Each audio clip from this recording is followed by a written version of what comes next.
ஒரு நாள். நாங்க எல்லாரும் ஆண்களை விட மேல போகணும்னு நினைக்கல.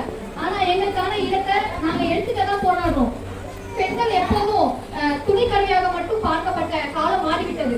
இன்று ஒரு குடும்பத்தையும் ஒரு நிறுவனத்தையும் ஒரு நாட்டையும் வெற்றியின் உச்சத்துக்கு கொண்டு செல்லும் சக்தியாக இருக்கிறார்கள் பெண்கள். ஆனால் இன்னும் சில பெண்களை பின்னோக்கி இருக்க முயல்கிறார்கள். இது மாற வேண்டும்.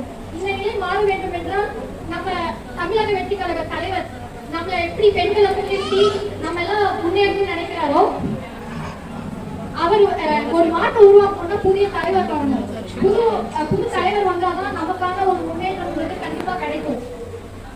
பெண்கள் இன்று அமைதியாகவும் அழுத்தமாகவும் தங்கள் சாதனைகளை உலகத்திற்கு நிரூபித்து வருகின்றனர். விஞ்ஞானம், தொழில், அரசியல், மருத்துவம் எந்த துறையிலும் பெண்கள் தங்களுக்கான இடத்தை பிடித்திருக்கின்றனர். ஆனாலும் சமத்துவம் என்பது இன்னும் எட்டப்பட வேண்டிய உயரம். நம்ம யாரும் கீழே இருக்க முடியாது. தடைகளை உடைத்து முன்னேற வேண்டும். இன்னைக்கு நான் ஒரு 3 கொள்கைகள் சொல்ல போறேன்.